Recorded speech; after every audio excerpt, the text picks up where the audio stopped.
ناظرین، پروگرام سماج کے ساتھ میں ہوں آپ کی میزبان عفیفہ راؤ اور آپ دیکھ رہے ہیں باغی ٹی وی۔ آج سماج میں جس پروگرام کی یا جس ڈرامے کی ہم بات کریں گے وہ ہے میرے پاس تم ہو، جو اپنی فنکاروں کی وجہ سے تو مشہور ہے ہی، لیکن اپنے ڈائلاگز اور رائٹر خلیل الرحمان قمر صاحب کی کنٹروورسیز کی وجہ سے جو ہے وہ کچھ زیادہ ہی ڈسکس ہو رہا ہے۔ آج اسی ڈرامے کو ہم بھی ڈسکس کریں گے اور ایک ریویو آپ کو دیں گے کہ اس ڈرامے میں آخر کون کون سی اچھی چیزیں ہیں اور کون کون سی جو ہے وہ خلیل الرحمان قمر صاحب جہاں پر زیادتی کر گئے ہیں۔ آج ہمارے ساتھ موجود ہے ایاز خان صاحب، جو اس ڈرامے کے اوپر بڑی انہوں نے گہری نظر رکھی ہوئی ہے، ایون ان کا یہاں تک بھی کہنا ہے کہ یہ ڈرامہ بھی کاپی کیا گیا ہے۔ اب ان سے یہ جانتے ہیں کہ آخر خلیل الرحمان قمر صاحب جیسے رائٹر جو ہے ان کو کیا ضرورت پڑی ہے کہ وہ کسی اور کی کاپی کریں گے یا کوئی کسی کا آئیڈیا چرا کر وہ اپنے الفاظ میں جو ہے وہ اس کو بیان کرنے کی کوشش کریں گے۔ تو جی ایاز صاحب، آپ کو کیا لگتا ہے، مطلب آپ کس طرح سے اس بات کو جو ہے وہ دعوے کے ساتھ کہہ سکتے ہیں کہ انہوں نے یہ جو ڈرامہ ہے وہ کہیں سے کاپی کیا؟ Thank you very much. سب سے پہلے تو میں آپ کا شکر گزار ہوں کہ آپ نے اس موضوع پہ بات کرنے کے لیے بلایا۔ اچھا، جب میں نے یہ کہا نا کہ کاپی، تو جب بھی ہم کسی آئیڈیا کو کہیں سے لیتے ہیں یا انسپائر ہوتے ہیں اس سے، تو بندہ یہ نہیں کہہ سکتا کہ میں نے اس سے انسپائر نہیں ہوں یا اس سے کاپی نہیں کی۔ ٹو بی آنیسٹ، اس ڈرامے کو دیکھنے سے پہلے میں خلیل الرحمان قمر کے نام سے بھی واقف نہیں تھا، ہو ہی از ایکچولی، اور میرے خیال میں میجورٹی آف دس کنٹری اور بہت سارے لوگ ایسا ہوتا ہے۔ مطلب ہم لوگ ڈرامے کی کاسٹ کے حوالے سے تو ضرور جو ہے وہ انٹرسٹڈ ہوتے ہیں، لیکن یہ جاننے کی کبھی بہت مشکل سے کوشش کرتے ہیں کہ اس کا رائٹر کون ہے، کس نے ڈائلاگز لکھے ہیں، کس نے جو ہے اس کو پروڈیوس کیا ہے۔ تو وہ ایک طرح سے اپنے آپ کو منوانے میں تو کامیاب ہو گئے ہیں۔ ہاں، یہی میں بات آپ سے کرنا چاہ رہا تھا کہ اس ڈرامے کو صرف ڈرامہ ہی نہیں لانچ کیا گیا، اس جیسے جیسے یہ ڈرامہ چلا ہے، آپ اگر غور کریں تو یہ ڈرامے کو کس طرح سے انہوں نے ایکسٹینڈ کیا ہے، کس طرح سے اس کو لمبا کرتے گئے ہیں، کس طرح سے ایک سٹوری کو کھینچ کے، کریکٹرز کو کھینچ کے، اور ڈائلاگ سے بھی آپ کو پتہ چلے گا کتنی سٹرگل کرنی پڑ رہی تھی رائٹر کو جو ہے اس ڈرامے کو ایکسٹینڈ کرنے کے لیے۔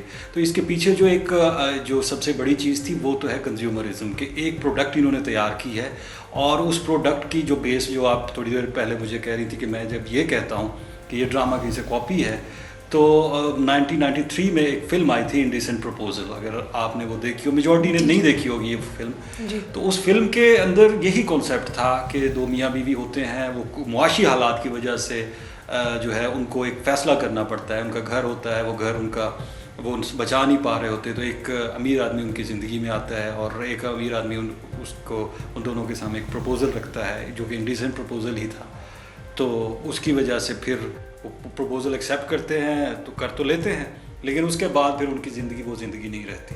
سو دیٹ واز دا بیس، جس کو بیس بنا کے ڈرامہ یہ آگے کیا گیا ہے۔ اور دوسرا اس میں جس فلم سے انہوں نے انسپائر ہوا، آپ دیکھیں ایک بچے کا کریکٹر، آپ بھی بچوں والی ہیں، باقی لوگ بھی ہیں، تو آپ دیکھیں گے کہ اتنا میچور جتنا اس بچے کو دکھایا گیا ہے، تو یہ ہمارے معاشرے میں اس طرح کے میچور بچے آپ کو نہیں ملیں گے۔ نہیں کہ وہ اس طرح سے جا کے کسی کو پرپوز کریں اپنے فادر کے لیے، یا ایون یہ سوچیں بھی، مطلب ٹیچر کا بڑا روب دبدبا ہوتا ہے آج کل کے دور میں بھی کہ وہ اپنی کسی ٹیچر کے بارے میں اس طرح کی بات سوچیں، یہ کافی ذرا ویسے جو ہے نا ان ریئلسٹک سی چیز لگتی ہے۔ اچھا، جو ڈرامہ ہوتا ہے نا، آئی پرسنلی بلیو کہ وہ ہوتا ہی ان ریئلسٹک ہے، اس میں بہت ساری چیزیں آپ کی ریئل نہیں ہوتی ہیں، اس میں آپ چیزوں کو ادھر ادھر سے لیتے ہیں، جوڑتے ہیں، کریکٹرائزیشن کرتے ہیں، اس کے بعد بناتے ہیں۔ لیکن وہ تو کلیم کرتے ہیں کہ میں تو اس ڈرامے میں وہی سب کچھ دکھا رہا ہوں جو کہ ہماری سوسائٹی میں آج کل ہو رہا ہے۔ ان کا کہنا یہ ہے کہ آج کل اسی طرح کی سٹوریز جو ہیں وہ تقریباً گھروں میں جو ہے وہ چل رہی ہیں، کہ عورتوں کی طرف سے بھی یہ مطلب دیکھنے میں آ رہا ہے کہ اگر ان کو مالی مشکلات کا یا اس طرح کی چیزوں کا سامنا کرنا پڑتا ہے تو شاید وہ کوئی دوسرا راستہ اپنا رہی ہیں۔ ان کا کلیم تو جہاں تک مجھے سمجھ میں آیا، اس میں امپورٹنٹ چیز یہ ہے کہ ایک طرح کے واقعات ہر جگہ پہ ہوتے ہیں۔ میں واقعات کی تو بات ہی نہیں کر رہا، میں تو کر رہا ہوں کہ آپ نے سٹوری کہاں سے لی ہے، آپ نے اینگل کہاں سے لیا ہے، آپ نے اس کا پلاٹ کہاں سے لیا ہے۔ اب یہ کہہ دینا کہ جی یہ چیز یہ ہمارے معاشرے میں بھی ہو رہا ہے فلاں، بہت ساری چیزیں ہیں جو ہمارے معاشرے میں اور بھی ہو رہی ہوتی ہیں، لیکن اس پہ آپ کے ڈرامے نہیں آ رہے ہوتے، اس پہ ہی کیوں آ گیا؟ مسئلہ یہ نہیں ہے، اگر کسی بندے نے انسپائریشن، اچھا وہ ہم بات کر رہے تھے بچے کی، اچھا وہ ایک فلم میں نے، وہ بھی ایک انگریزی فلم ہے جو کہ بہت چڑھتے ہیں، میں نے دیکھے ہیں ان کے 2-3 انٹرویوز، کہ جس میں وہ یہ کہہ رہے ہوتے ہیں کہ مغرب سے بڑے چڑھتے ہیں، تو وہ بھی ایک مغرب کی ہی فلم تھی، made in Manhattan. Jennifer Lopez की फिल्म है, उसमें ये था कि वो एक मेड होती है किसी होटल वगैरह में, और उसका बेटा बड़ा शार्प होता है, मतलब उसको पॉलिटिक्स का बहुत शौक होता है, और फिर एक पॉलिटिशियन जो कि वुड बी सेनेटर होता है उसके साथ अपनी माँ को वो मिला देता है और फिर उनकी शादी हो जाती है। तो I just let me know कि अगर इन्होंने अपने मुआशरे से ही लिया है तो इस तरह के जो बच्चे हैं या इस तरह के जो मतलब है कि इतनी मेच्योरिटी दिखा के what they really want to tell us, आखिर वो क्या बताना चाह रहे हैं कि ये हमारे मुआशरे में इस तरह से किस तरह से। नहीं, दूसरा, अच्छा बच्चे का तो जहाँ तक करेक्टर था ही था, लेकिन आपने थोड़ा सा, अच्छा एक तरफ से जो ड्रामे में जो लीड करेक्टर है उस औरत का, उसके ज़रिए वो ये दिखाने की कोशिश कर रहे हैं कि उसने हुमायूं सईद पे जो है वो बहुत बड़ा जुल्म कर दिया और सब कुछ कर दिया। फिर दूसरी साइड पे जब वो शहवार की बेगम का करेक्टर लेके आते हैं तो उसमें भी वो ये दिखाते हैं कि जब शहवार की चोरी पकड़ी जाती है तो वो औरत जो है वो उस पर किस तरह से डोमिनेट कर रही है, उसको किस तरह से ट्रीट कर रही है। उसके बाद उसको वो बिल्कुल एक एम्प्लॉयज़ की तरह या किसी मुलाजिम की तरह, जैसे उसने शायद कोई मुलाजिम भर्ती किया हुआ था जिसको पहले बहुत ज़्यादा वो बेनिफिट्स दे रही थी, और उसकी चोरी पकड़े जाने पे फिर वो उसको जो है ना वो मतलब वापस जो है वो उसको उसी लोएस्ट पोजीशन पे ले आई है जिसका वो समझती है कि उसको हकदार होना चाहिए। तो मतलब दोनों साइड्स पे वो औरत के जो है वो इस तरह के करेक्टर्स दिखा के वो क्या साबित करना चाहते हैं कि हमारी सोसाइटी में औरतों को बहुत ज़्यादा पावर मिल गई है घरों में और सब कुछ औरतें ही कर रही हैं। हालांकि मेरा नहीं ख्याल कि इस तरह की सिचुएशंस होती हैं। अच्छा, इसमें अगर आपने जिस करेक्टर का, जिसमें वो आयज़ा खान आई थिंक वो कर रही हैं, हुमायूं सईद की बीवी का करेक्टर कर रही हैं, तो उसमें अगर आप इन्हें शुरू से इस ड्रामे को देखा हो ना, तो जो इल्ज़ाम उस खातून पे लग रहा है कि वो बड़ी लालची है, वो बड़ी चीज़ें चाहती है जो हुमायूं सईद उसको नहीं दे पा रहा है, जो दानिश है मेरे ख्याल में इसमें उसका वो नहीं दे पा रहा है। लेकिन अगर आप ये देखें कि वो मासूम वो भी नहीं है, अंदर ही अंदर वो उससे ज़्यादा उसके अंदर ख्वाहिशात मौजूद हैं। उसने जो उसके अंदर वांट है ना उस खातून के अंदर, उसने ज़्यादा पैदा की है। वही उसको उठ के कह रहा होता है कि मुझे नींद नहीं आ रही, मैं सोच नहीं पा रहा कि मैं जो है तुम्हें वो वाली चीज़ नहीं दे पा रहा हूँ, वो वाली चीज़ नहीं दे पा रहा हूँ। अगर उसके अंदर ये ज़रूरत है किसी चीज़ की तो उसको वो पक्का कर रहा है, और वो उसके अंदर की जो एक कमी है वो उसी कमी का इजहार उसकी बीवी है, उसकी कमी का इजहार वो बीवी है। वो कहता है जी इसके, अच्छा उसको मुकम्मल तो वो भी नहीं नज़र आ रही, गाड़ी के बगैर उसको बीवी अपनी मुकम्मल नहीं नज़र आ रही, उसको ही वो उसके बगैर नज़र नहीं आ रही। कभी उसने कहा कि छोड़ो इस हार को, ये लो, ये मैं तुम्हारे लिए जो है वो किसी मोतिये का हार लेके आया हूँ, ये पहन लो। नहीं, उसको ये नहीं वो कहता कि यार छोड़ो, गाड़ी को क्या करना है, हम खुश हैं। नहीं, वो अपनी कमी को पूरा करने के लिए, उसके अंदर ही कमी है, उसको वो भी मुकम्मल नहीं नज़र आ रही क्योंकि वो खुद मुकम्मल नहीं है। तो ये वांट जो है, जो ज़रूरत जो है वो उसके अंदर है। और एक और चीज़ मैं आपको बताऊँ, इट्स गुड थिंग कि हम उसके ऊपर बात कर रहे हैं जो कि उसका कंटेंट है, क्योंकि सबसे ज़्यादा बात यही हो रही थी कि जी खलील रहमान ने ये कर दिया, वो कर दिया। Let's come to the content of the drama, कि उस ड्रामे के अंदर आप ये देखें कि जो उस बंदे का करैक्टर है दानिश का, अब दानिश को दिखाया गया है बड़ा मासूम है। अच्छा, वो इतना मासूम है। अच्छा, तो ये ना इसकी मासूमियत में मैं एक पॉइंट यहाँ पे और ऐड करना चाहूँगी कि आप ये देखें कि एक तरफ से एक गलती एक बीवी ने की है और एक तरफ से एक गलती एक हस्बैंड ने की है, ठीक है। उस औरत को उस गलती का ये रिज़ल्ट भुगतना पड़ा है कि वो बिल्कुल दरबदर हो गई थी, उसके पास इवन कहीं रहने को जगह नहीं थी, वो एक हॉस्टल में जाके मुश्किल से रहती है, फिर बड़ी मुश्किल से उसके पुराने दोस्त उसको एक्सेप्ट करके अपने घर पे लेके आते हैं, और फिर भी वो फिर जो उसको कुछ पैसे मिलते हैं वो एक आके अपने पुराना फ्लैट ख़रीद लेती है। लेकिन वो जो दूसरी साइड पे उसका हस्बैंड था, वो ठीक है उस वक्त पे उसको एहसास दिलाने के लिए उसको जेल तो भेजा गया, लेकिन 4 दिन के बाद वो जेल से निकल के वापस आ जाता है। वो उसी घर में रह रहा है, वो उसी जगह पे जो है ना वो मुलाजमत भी कर रहा है। उस बीवी को इतना पावरफुल नहीं दिखाया जा सका कि वो उसको फिर घर से निकालती, वो उस तरह से सड़क पे आता। मतलब वो ये कहना चाह रहे हैं कि हमारी वाकई हमारी सोसाइटी में शायद टू सम एक्सटेंट क्या मुकम्मल तौर पे ऐसा होता भी है कि मर्दों की गलती को आप निगलेक्ट कर देते हैं, औरत को उस गलती की सज़ा सारी उम्र भुगतना पड़ती है। तो इस चीज़ को अगर वो कहते हैं कि मैं तो खुद बहुत बड़ा फेमिनिस्ट हूँ, तो इस बात को तो वो कहीं प्रूव नहीं कर सके। मेरे ख्याल में जो राइटर होता है ना, उसको इस तरह से चैनलों पे आके जस्टिफिकेशन देना, अपने करैक्टर्स के बारे में बताना, या फिर अपनी कहानी के बारे में खुद से इस तरह से एक्सप्लेनेशन देना बहुत मुश्किल काम है। इट इज़ रियली डिफिकल्ट कि क्योंकि उसने आप खुद को हर इस एक को पोजीशन में satisfied नहीं कर सकते। इस तरह से पोजीशन में डाला। मेरे ख्याल में उनको नहीं आना चाहिए था, लेकिन चूंकि मैंने पहले कहा कि ये कमर्शियल पॉइंट ऑफ व्यू से इसको हाइप क्रिएट की गई है, और अब जैसा कि आप जानती हैं कि इसको ड्रामे को एक फिल्म की तरह सिनेमा में भी दिखाया जाएगा उसकी लास्ट के लाइक नाज़रीन जो है वो उसका इंतजार करते रहे कि वो सेकंड लास्ट एपिसोड आएगी, लेकिन उन्होंने वो सेकंड लास्ट एपिसोड स्किप करके और फिर जी के हम मेगा एपिसोड दिखाएंगे, और वो कास्ट के इंटरव्यूज आ रहे हैं, बच्चे के इंटरव्यूज आ रहे हैं, उसको पूरा जो है वो एक हाइप क्रिएट करके उसका एक पैकेज बनाया जा रहा है कि लोग जाएं और सिनेमाज में जो है ना वो जाके उस ड्रामे को देखें। तो मतलब अगर सिनेमा में ही देखना है तो फिर हम फिल्म क्यों ना देखें, फिर हम ड्रामा देखने के लिए क्यों जाएं? नहीं, यही तो चीज़ है ना कि ड्रामे को, पाकिस्तानी ड्रामे को, इसमें कोई शक नहीं है कि पाकिस्तान के ड्रामे अंदर अच्छे बनते हैं। अब यही वो चीज़ है कि आप देखें कि आपकी फिल्में तो इतनी अच्छी बन पा नहीं रही, ड्रामे को अब आपके हमारी फिल्में आती है तो और कंट्रोवर्सीज की नज़र हो जाती है। हाँ, जिस तरह के आजकल एक जिंदगी तमाशा है, वो तमाशा बनी हुई है, और उसमें भी हम बाद में किसी वक्त बात करेंगे इंशाल्लाह। लेकिन अगर इस ड्रामे पे आए ना, इसके कंटेंट पे बात करें, देखें वो मैंने कहा था कि वो जो कैरेक्टर है जिसको बहुत अच्छा समझा जा रहा है, दानिश का जो कैरेक्टर है, उसी के अंदर ही प्रॉब्लम है एक्चुअली। अब देखें ना, वो जैसे ही वो लड़की उसकी ज़िंदगी से जाती है, उसको ऐसा लगता है कि जैसे अब मुझे आज़ादी मिल गई, I can get what I really want to get. उसके अंदर वो तलब थी, दौलत उसके पास होनी चाहिए, उसके पास सब कुछ होना चाहिए। मैंने अब मैं अपनी जिंदगी का जो फैसला है, मैं अपनी सब कुछ दाव पे लगा के कर रहा हूँ। और तो क्या उस औरत ने तो उसको कभी नहीं रोका था कि वो कुछ दाव पे ना लगाए, या वो मेहनत ना करे, या वो ज़्यादा पैसे ना कमाए। तो उस औरत के होते हुए, उसकी इतनी ख्वाहिशात होते हुए कि चलें जिसके लिए उसने एक दूसरे मर्द को एक्सेप्ट किया, तब दानिश वो सब कुछ नहीं कर सका। लेकिन उसकी ज़िंदगी से जाते ही चंद माह के अंदर उसने वो सब कुछ कर दिखाया जो कि उसकी बीवी ख्वाब देखती थी। तो मतलब ये आप क्या दिखाने की कोशिश कर रहे हैं? ये दिखाने की कोशिश की गई है अनइंटेंशनली, शायद राइटर ने इस चीज़ को, बास दफ़ा ऐसा भी तो होता है ना, आप करैक्टर जब बनाते हैं तो आप बाउंड हो जाते हैं उस करैक्टर के, कि आप मुझसे वो करैक्टर लिखवाना शुरू हो जाता है कि मुझे इस तरह से लिखो। तो इस करैक्टर के अंदर भी मुझे ऐसे ही नज़र आता है कि वो जो करैक्टर है वो उसी के अंदर सबसे ज़्यादा है कि मेरे पास दौलत भी हो, मेरे पास सारा कुछ हो, सब कुछ हो।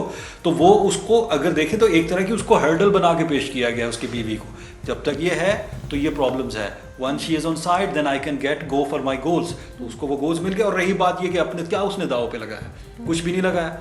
और ये ड्रामेटिक है, ये फिल्मी सीन ही है ना, कि जैसे आप मतलब औरत के बारे में तो हमने ये सुना था कि मर्दों की कामयाबी के पीछे औरत का हाथ होता है, लेकिन ये तो इस ड्रामे में बिल्कुल अपोजिट दिखा दिया कि वो जब तक औरत थी तब तक तो वो तरक्की नहीं कर सकता था, उसके जाते ही जो उसने तरक्की करना शुरू कर दी। उसने तरक्की इसलिए की कि क्योंकि वो तरक्की करना चाहता था। अब वो बाज़ दफ़ा इंसान ना कुछ चीज़ों को अपने लिए मुश्किल का बना लेता है कि जब तक ये चीज़ मेरे सामने है तो मैं ये हासिल नहीं कर सकता। और जहाँ तक रही है वो भी ड्रामेटिक है ना। आप मुझे बताइए कि किस तरह से एक बंदा अचानक ऐसे दौलतमंद, ये तो फिल्मों में ही होता है ना। लेकिन इसमें एक पॉजिटिव चीज़, मुझे एक चीज़ पॉजिटिव थोड़ी सी नज़र आती है कि लोगों को ये ज़रूर सोचना चाहिए कि शादी के बाद कोई ज़िंदगी ख़त्म नहीं हो जाती, शादी के बाद भी स्ट्रगल करनी चाहिए, उसके बाद भी आप ज़्यादा पैसे भी कमा सकते हैं, सब कुछ कमा सकते हैं। ज़रूरी नहीं है कि आप कोई ट्रेजेडी फेस करें और उसके बाद ही जो है वो कुछ हो। नहीं, इसमें एक चीज़ मैं आपको बताऊं कि ये ड्रामा, मैंने जैसे कि पहले कहा कि it was all hyped up, इसको हीप क्रिएट की गई है, आप देखें हाइप क्रिएट की गई है, सॉरी। तो उसमें ये है कि एक कमर्शियल ड्रामा था, ये कमर्शियलिज्म आपको इसमें पूरे के पूरे नज़र आएगा। और दूसरा ये देखिए कि आप इनके सारे करैक्टर्स देख लें, सारे करैक्टर्स ना बर्डन्ड हैं डायलॉग से। उनके आप देखें कि उनसे ऐसे ऐसे डायलॉग्स बुलवाए जा रहे हैं जो ना उनकी सोच से मैच करते हैं, ना उनकी उम्र से मैच करते हैं। ये बिल्कुल आपने जो है ना वो एक सही बात पॉइंट आउट की है। बल्कि इस ड्रामे के एक दो डायलॉग्स हैं, जब मैंने ये ड्रामा देखा, ऑब्वियसली मतलब प्रोग्राम करने से पहले ये ज़रूरी था कि मैं ये देखती, और हालांकि ये ड्रामा बहुत मशहूर हुआ था लेकिन मैं उसको नहीं देख सकी। फिर मुझे 2 रात लगा के जो है वो ये कम से कम इस ड्रामे की सारी एपिसोड्स देखनी पड़ी इस प्रोग्राम करने से पहले। तो जब मैंने ये ड्रामा देखा तो इसके 1-2 डायलॉग्स ने मुझे बहुत हिट किया।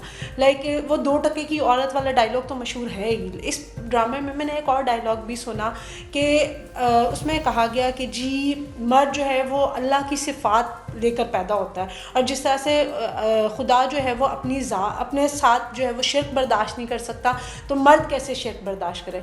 तो खुदा की क्या और सिफ़ात हमें नज़र नहीं आती, हम सिर्फ ये डराने वाली बातें क्यों करते हैं। तो जब अगर वो औरत माफ़ी मांग रही है तो वो रहीम है या करीम है, उसके माफ़ करने वाला एस्पेक्ट हम उसमें पता नहीं अब दिखाएंगे या नहीं दिखाएंगे, इस स्टोरी का क्या एंड होता है। लेकिन फिर भी मतलब इस तरह की चीज़ों को पोर्ट्रे करना और इंसानों को खुदाई सिफ़ात के साथ ساتھ میچ کر دینا میرا خیال سے کچھ زیادہ نہیں ہو گیا؟ اس میں ایک چیز دیکھیے نا، اس ڈرامے میں رائٹر نے ایک چیز طے کی ہے کہ وہ ایک تو اس خاتون کو دکھایا ہے کہ she is bound to come back, دوسرا اس بندے کو جس کی آپ تھوڑی دیر پہلے بات کر رہی تھی اس کو بھی انہوں نے دکھایا کہ he is bound to come back. بالکل ٹھیک ہے. اب وہ جو لڑکی ہے جو جس کو دانش نے چھوڑ دیا ہے، اب اس کو دنیا پیسے تو اس کو مل گئے ہیں، ٹھیک ہے، اب وہ زندگی اچھی گزار سکتی ہے، لیکن رائٹر اس کو نہیں گزارنے دے رہا. رائٹر اس کو واپس لانا چاہ رہا ہے کہ بھائی اگر تو زندگی تیری ہے جو کچھ ہے تو وہ اس کے نیچے ہے، اس کے ساتھ ہے. وہ اس کو واپس اس یوٹوپیا میں لے جاتا ہے، وہ فلیٹ دوبارہ سے لے رہی ہے اور پھر وہ چاہ رہی ہے کہ سب کچھ پہلے سے ہو جائے، سب کچھ ہو جائے اور اس طرح سے ہو جائے. اسی طرح سے آپ نے جو بات کی کہ وہ دوسرا جو کریکٹر ہے شہوار جو ہے وہ جیل میں بھی بھیج دیا جاتا ہے. پھر اس کو بھی وہی لگتا ہے کہ بس اب اس کی زندگی، اس کو بھی لگتا ہے کہ میں اگر اس عورت کی اس میں آ جاؤں گا، اس کے گھر واپس آ جاؤں گا تو میری زندگی ہے. یہ آپ کہہ رہے ہیں کہ یہ وہ سوچ ہے، دقیانوسی سوچ ہے، اور یہ باؤنڈ کر رہی ہے کہ کریکٹرز کے لیے بھی کہ آپ کہیں نہیں جا سکتے. یہ ایک باؤنڈنگ وہ دکھا رہا ہے. وہ اپنے اس ذہن کی ایک جو رائٹر ہے نا، اس نے سٹوری تو چرائی ہے. میں نے آپ سے کہا جب آپ کسی کو لے کے ایک آئیڈیا لے لیتے ہیں تو وہ پھر آپ کو اسی طرف ہی جانا تھا. اگر آپ نے وہ انڈیسنٹ پروپوزل بھی دیکھی ہو تو اس میں بھی دیکھیں کہ اس کی ایک امیر آدمی سے جو ہے نا وہ کے پاس چلی تو جاتی ہے اس کی بیوی جو ڈیمی مور کا اس میں کریکٹر ہے، لیکن ultimately she returns to the person who she was married to, اس کے پاس آتی. تو اس میں بھی اس نے وہی کیا ہے کہ اس کے پاس آتی ہے.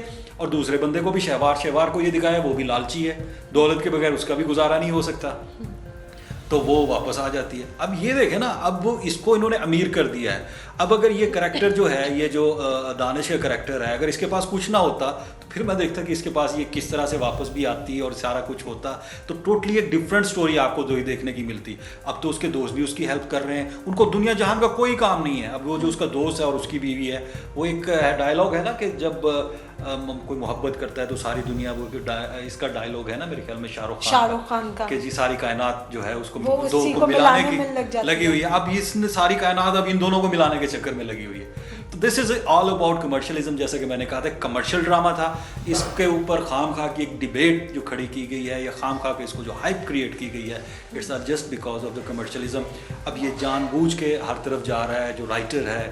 کیونکہ ایک چیز ویسے انٹرسٹنگ چیز ہے کہ آج تک آپ نے بہت ساری فلمیں بھی دیکھی ہوں گی، آپ نے بہت سارے ڈرامے بھی دیکھے، کسی ڈرامے کا جو رائٹر ہے اس بیچارے کو کوئی پوچھتا ہی نہیں ہے. یہ کریڈٹ اس بندے کو جاتا ہے، اس بندے کو کریڈٹ جاتا ہے کہ آج کوئی ہمایوں سعید کو نہیں جان رہا، کوئی عائزہ خان کو نہیں جان رہا، ڈائریکٹر کا نام کسی کو پتا نہیں ہے، رائٹر کا نام پتا ہے. It's a good thing. جو اس پوری کی پوری کہانی کے اندر جو ایک اچھی چیز ہے کہ رائٹر کو اب جاننے لگ پڑے ہیں لوگ، بلکہ وہ خود جنوار ہے کہ بھائی آئی ایم دیر. اب وہ وہاں پہ بونگیاں مار رہا ہے کچھ لوگوں کے لیے. وہ اپنے ذہنی جو اس کے مسائل ہیں یا جو بھی ہے، ظاہر ہے وہ ایک ڈرامہ لکھنا اور چیز ہوتی ہے، کہیں بیٹھ کے اپنے سوچ کو بتانا اور چیز ہوتی ہے. تو that is a totally different story. But میں یہ کہوں گا کہ ایٹ لیسٹ ایک رائٹر. تو اب آپ کو کیا لگتا ہے ویسے، چلیں اب تھوڑا سا اب آپ یہ گیس کریں کہ آپ کو کیا لگتا ہے کہ لاسٹ ایپیسوڈ میں کیا ہونے والا ہے؟ کیونکہ ہمارے ناظرین آج کل اس بات پہ بہت ڈبیٹ چل رہی ہے اور ہر کوئی ججمنٹل ہوا ہے کہ اچھا یہ کہانی کا اینڈ ہوگا، یہ ہوگا. آپ کے خیال میں کیا اینڈ ہوگا؟ مجھے یہ بتائیے کیا رائٹر اس قدر اتنا وہ آزاد ہے جو اپنے آپ کو آزاد کہتا ہے؟ کیا وہ آزاد ہے کہ وہ اپنی سوسائٹی سے ہٹ کر اس ڈرامے کو اپنی مرضی کا اینڈ دے سکے؟ مجھے آپ اس بات کا جواب دیں. وہ نہیں دے سکتا. لیکن خلیل الرحمان قمر صاحب تو کہتے ہیں کہ جی میں تو بس جو میرا دل کرتا ہے میں وہ کرتا ہوں. دیکھیے جو کرتا ہے اور وہ ایک بہت عظیم انسان ہے اور منٹو کے بعد شاید وہی سب سے بڑے فلاسفر ہیں. بالکل ہوں گے، لیکن میں نے جو بات وہ یہ کی ہے کہ جس سوسائٹی میں آپ رہ رہے ہیں اس سوسائٹیز کے جو لاز ہیں یا اس کی جو نارمز ہیں جو بھی ہیں، یا لوگوں کی جو ایکسپیکٹیشن ہے، یا لوگوں نے جو ذہن بنایا ہوا ہے کہ اس میں سے یہ ہو سکتا ہے یہ نہیں ہو سکتا، آئی ڈونٹ تھنک کہ جو رائٹر ہے وہ اس سے نکل کر کچھ اس ڈرامے کے اندر کر سکتا ہے. اب آپ یہی سننا مجھ سے چاہ رہی ہیں نا کہ وہ واپس دانش کے پاس آ جائے گی تو کس کیپیسٹی میں آئے گی؟ وہ کیپیسٹی جو ہے اس کو فل کرنے کے لیے اس کو آپ کو کچھ نہ کچھ کرنا پڑے گا. لیکن مجھے ایک چیز لگتی ہے کہ ڈرامہ لکھتے ہوئے خلیل الرحمان قمر صاحب نے ایموشنل ہو کے اس کو اسی وقت ڈائیورس تو دلوا دی. اوبویسلی انہوں نے اس کو شہوار کے پاس بھیجنا تھا، ڈائیورس کے بغیر یہ جو ہے وہ ممکن نہیں تھا. لیکن اب وہ واپس اس کو دانش کے پاس لانے کے لیے جو ہے نا ان کو راستہ نہیں مل رہا کہ وہ اس کو واپس کیسے جو ہے نا وہ وہاں پر جس طرح اس نے میری نظر میں जिस तरह उसने कानूनी तरीके से उसको डाइवोर्स दिलवाई है, अब अगर उसने वापस आना भी है तो उसके दो ही हल हैं। वो आपको भी पता है कि क्या होता है कि जब एक हस्बैंड नहीं, लेकिन अगर उन्होंने उसको वापस लेके आना होता तो फिर या तो शहवार से निकाह हुआ होता, निकाह से पहले तो उनकी बेगम पहुंच गई थी। वो तो ठीक है ना, वो आगे भी हो सकता है, उसमें रोका नहीं जा सकता किसी से। लेकिन दूसरा तरीका फिर आप ये है कि एक जिसे कहते हैं ना कि खूबसूरत मोड़ पे ला के एक दूसरे को वो चलो एक बार फिर से अजनबी बन जाएं हम दोनों, तो वो भी एक सीन है कि जी ठीक है हम एक दूसरे के साथ नहीं रहेंगे, हमारा चूँकि बच्चा है वो आपके पास भी रहेगा मेरे पास भी रहेगा, तो यहीं पे ख़त्म कर देंगे, तो I think that would be a good story. Otherwise वही अगर वो उसमें जाएंगे कि वो कॉम्प्लिकेशंस में पड़ेंगे कि जी अब कैसे साथ रहना है, तो इस मुआशरे में रहने के लिए जो तकाज़े हैं वो पूरे करने पड़ेंगे, तभी ये हो सकता है, अदरवाइज इट्स नॉट पॉसिबल।